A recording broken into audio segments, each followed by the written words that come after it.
Hello, hello. I am Dax104, and I would like to talk about one of my favorite games, and that would have to be EVE Online. If you've never heard of EVE Online, highly recommend you look it up. It's a big spaceship battle MMO game. Lots of PvP, PvE. If you're industrial minded, they got tons of stuff for industrial people, like from harvesting resources, which can be pretty boring, PI, planetary interaction, where you can do different tiers and kind of figure out what components go into the particular items to make more complex components, to make even more complex components. It gets pretty confusing if you don't wrap around that kind of thing. I don't do PI personally, or it's profitable, but to me it's just over the top crazy stuff. I do mining. It's pretty boring, but it's kind of relaxing at the same time, depending on whereabouts you are. PvE can be very rewarding if you're out in nullsec. I'll talk about the secs here. Sec, S-E-C, not S-E-X, because confused there for a second. Sorry.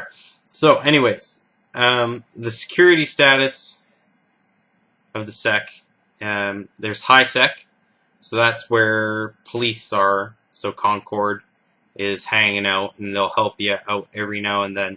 Doesn't mean you're safe. It gives you a false sense of security. If you think you can be in high sec and safe, then you're a fool, because there is going to be someone that's going to see something that they like that you have, or just to troll, and they're probably going to kill you and steal your stuff, or just kill you for the fun of it.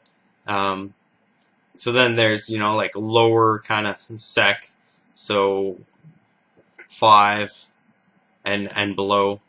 5 is where it starts to get iffy. 5 is like Concord will help you out, but it takes like a delayed time, and then after that they just kind of not really there.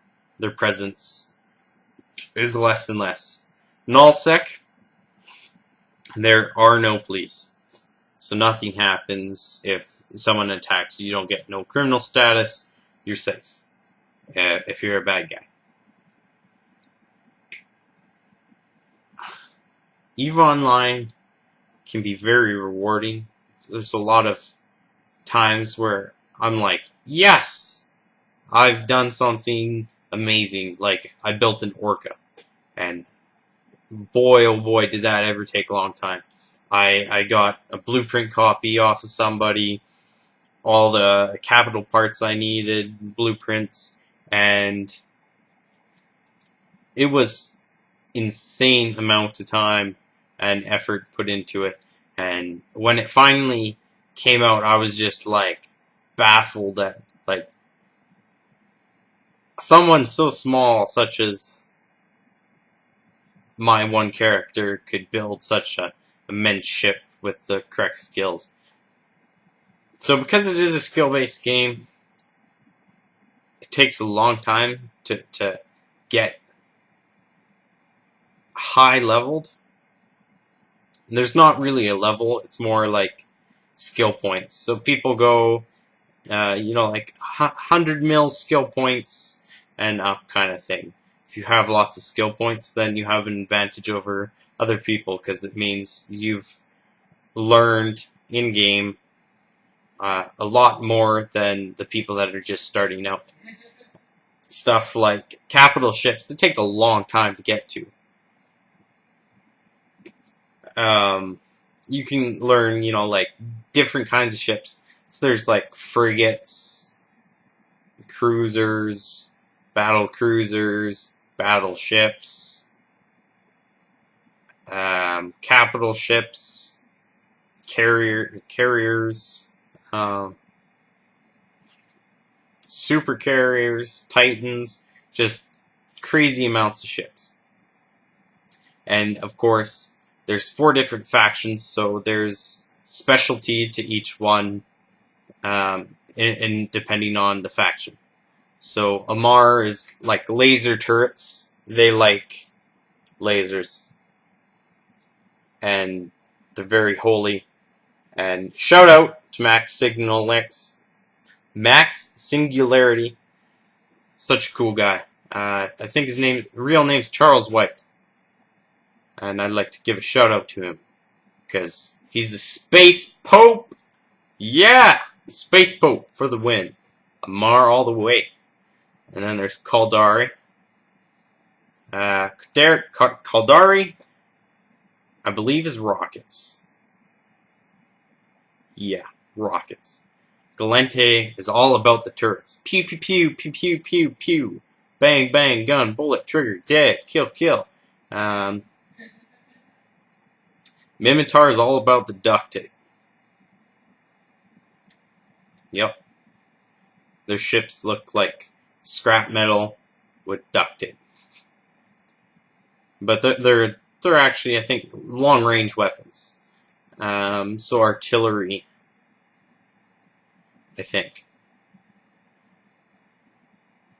Then, you know, like each different side has different drones. They all do different damage types. All have different resistance. Like, it's kind of rock, paper, scissors. But it's interesting to look at it, because I'm not very good at math, but a big ship that has really slow turrets, that can't track, worth a damn, can actually be held and blown up by a tiny-ass little ship, because the little ship can orbit around it, like, insanely fast, and the big ship can't get its turret to click and go bang on top of that target. So it just goes around, around, around, around, and then the big ship can't do anything. So that's kind of interesting, because just because you have the biggest ship doesn't mean you're going to win. Super carriers can be taken out by normal carriers if in big groups and numbers, like dreadnoughts. Oh, sorry, carriers, dreadnoughts. Bit of a mix. Dreadnoughts, I think, do a lot of DPS, but I haven't flown one. I'm nowhere close to dreads. I would like to be. I particularly like the Gallente Dread. The Amarr's, I think it's called. Though Amarr's Revelation looks freaking sick. Lasers. If you would like to know more about EVE Online, I might know some stuff about it. I don't know everything, because I'm still really learning about it. It's insane, like, the amount of stuff in it that you have to learn. Definitely recommend you do tutorials.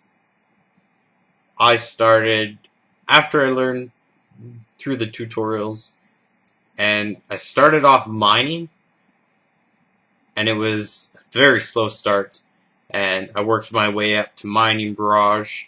So I bought a Procure, I think it was, and then I worked my way up, and then I was like, oh, hey, that Mackinac looks pretty sick, which is the Tech 2 version of the Retriever, because there's 3 different ships. One is Heavy Tank, which is the Procure, and then its Tech 2 version is Skiff, and then there's the Mackinac, which is the Tech 2 version of the Retriever, and it's heavy capacity, like it mines like crazy amounts and holds crazy amounts in its ore holds, so it's kind of a balance, but it has a crappy tank.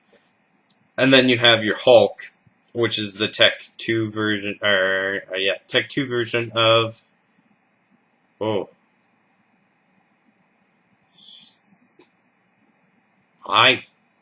Coverter. Yeah. So it's the Tech 2 version, and mines insanely fast. Its tank is complete shit, and its ore hold isn't that good. So when you're in high sec, you're gonna want a Skiff. Even in Null, you're probably gonna want a Skiff, unless you have the firepower to take off the bad guys off the field. Trust me when I say that EVE Online is a brutal game, and I'm gonna give some tips.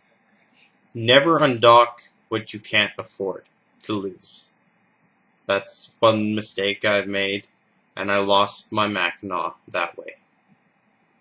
I couldn't afford to buy another one, and I thought, oh, I'll just make my money off of this, and then someone ganked me. Game over, man, game over. I rage quitted for like 3 days, and then I'm like, you know what, I can make it back. So that's one thing. Don't undock what you can't afford to lose. You're going to want to be in a corporation. Corporations help, and you meet great people. I've met a great many people. Some I liked, some I didn't like. Some I thought were complete, like, utter geniuses, and then others that are assholes. Some things that bring you to EVE sometimes is if you haven't heard of Rooks and Kings, they're way more popular than I am, but Rooks and Kings, you gotta listen to them. They have Claris Call, I think it pronounced, which is kind of an audio log video of events that have happened in EVE that they covered. They were the first ones to come up with the pipe bomb, which a Titan would be sitting, waiting with a whole bunch of guys that had smart bombs fitted on their ship. And when they got a fleet to engage one of their kind of scouts that had the Sino or whatever, they would go to him or whatever, and he would jump, or he would set up a bubble, and everybody would get stuck in the bubble. And then someone would light a Sino on Rooks and Kings side, and the guys would teleport through the Titan, and they would all spawn there, and right away they'd flip on their bombs.